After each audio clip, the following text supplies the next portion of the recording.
This must have been a very challenging role to have Jennifer take off her clothes in front of you and spin around. You start with that one, right? Yeah. They all start with that. Well, it's sort of hard not to because, first of all, I think every man watching it wishes they were you. Every woman is terrified to be Jennifer because you have to, you get down into your skivvies. I was terrified to be Jennifer. Yeah.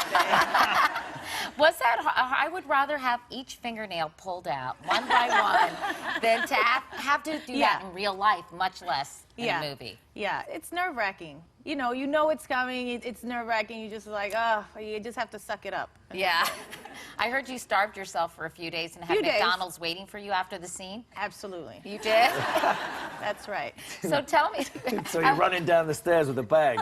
Really? That was in the back. She went, go away, go away. So how did you enjoy making this movie and how did you like working with Jennifer, Jason? It was terrific. We had a really great director. Taylor Hackford, right? He's fabulous. So we had a great man at the helm. It's very violent. I mean, you get beaten up pretty badly in this movie, don't you? Yes, I do, yes. Yeah. Just part of the job. Just part of the job. And you play this thief, a character from a novel who has been played before in other movies. I think Lee Marvin played him, and also Mel Gibson as well. Yes, Lee Marvin played him in a movie called Point Blank, and Mel Gibson in a movie called Payback. But Donald Westlake wrote, 24 novels about this character, so comes from a great literary background. Jennifer, you play a woman who is divorced, who's sort of a struggling real estate agent. Right. You actually made this movie when you were going through your own divorce, so was that weird to have sort of art imitating life in that case? It was kind of perfect, to be quite honest, because I was very in touch with all the emotions. I play a character who's really literally at the worst point of her life. Like you said, she's divorced. In her mind, she's pushing 40. She's, living with her. Work is not going well. Living with her mom.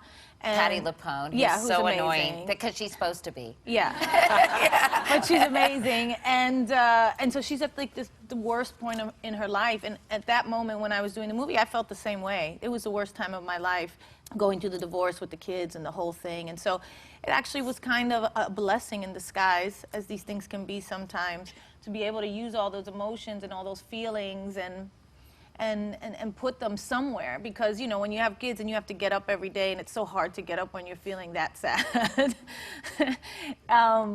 You have to kind of hide it all day at work and hide it in front of the kids, and so to be able to use it in the scenes and really just look like how I felt was great for me. Yeah. And I know that it's interesting, Jason, because I think there's a lot of chemistry obviously between you, but Jennifer is not your love interest. I mean, she doesn't get the guy in the movie, right? I know. It's very disappointing for me. Taylor wouldn't change that, no matter how I insisted. He said no. Jason, I think it's so cool. You have such an interesting backstory in terms of how you were discovered.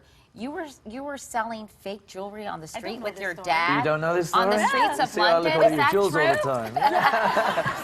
So no, tell us about how you were discovered, because it's so crazy. Yeah, I used to work.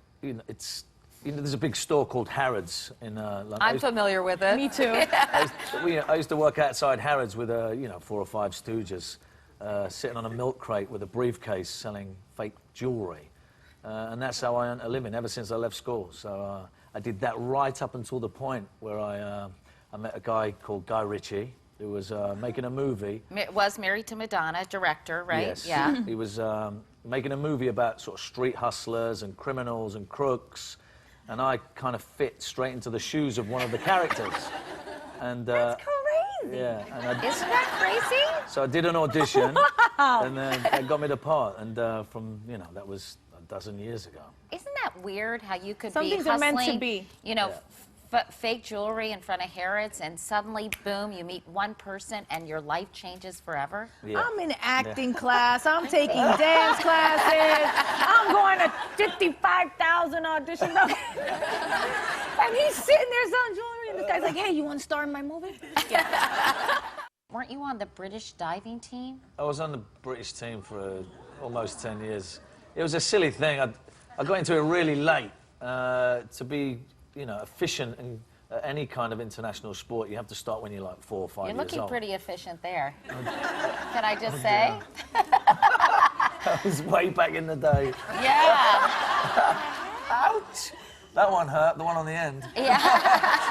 But had you been diving? I'm still recovering from that picture. Have you been diving all your life, or how did this happen? No, I was on holiday in Florida with my mum and dad in Miami, believe it or not. And there was a guy who used to do a high dive at noon every day from one of the hotels that we stayed in.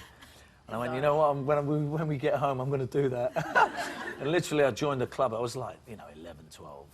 And within a year, I was on the British team, and then it just took its own momentum, and I just spent the next 10 years doing that. Did you ever want to compete in the Olympics? Yeah, I did like 3 Olympic trials, and I never went to the Olympics. But I did tons of internationals all around the world, and it was good. But, I was doing that and then selling the jewellery, and it was like... I didn't know what I wanted to do, and then, So Guy Ritchie comes up to you with the jewelry, you say, I'm going to dive like that. Things come pretty easily for you, don't they, Jason? I just got to find something I really want to do. Did you know this about Jason? Nope. Just learned it. So I didn't know you at all. I thought I knew you. Meanwhile, I thought are we you were guys friends. Are you going to, I know, she's like, wow. Are you going to the Oscars this year? Jennifer's going to be watching them in her pajamas. Do you have plans to go? I'll probably do the same thing. Really? Yeah. And so what do you guys have on your plates in the future? Are you guys are you looking at scripts? Are you taking a break? What are you up to, Jason? Yeah, just looking for the next job, always. Yeah. Something tells me something will come along for you. And what about you, Jennifer? I've already started working. I told you I've been working on some music. Felt like I had a little bit of music in me, and wanted to get that out. Working on my 10th album this year. Wow. Crazy. And movies. I mean, one of the reasons big decisions, factors in the decision to leave Idol was to get back to film. And this is a great start for me, and then that's where I plan to put my focus for the next few years. I feel like it's a good time. I've been through a lot of different experiences at this point in my life, and I feel like I have a lot to give to my acting, and that's where I want to put my focus. Well, that's great. It's so great to have you both on the show. You. Thanks for coming by. Meanwhile, I have Juanis, the singer, nice. coming up next. Juanis. What would you ask Juanis if you What were would I interviewing ask him? Oh, God, I don't know. Put me on the spot. You have all the good questions there, don't you? Well, as I said, it's great to see you guys, and good luck with the movie. Thank Good you. luck with everything else you're doing with your music, with your families. Do you have any children, by the way? No. No? I know you have a beautiful girlfriend, though. Yes, I do, yeah. Drat.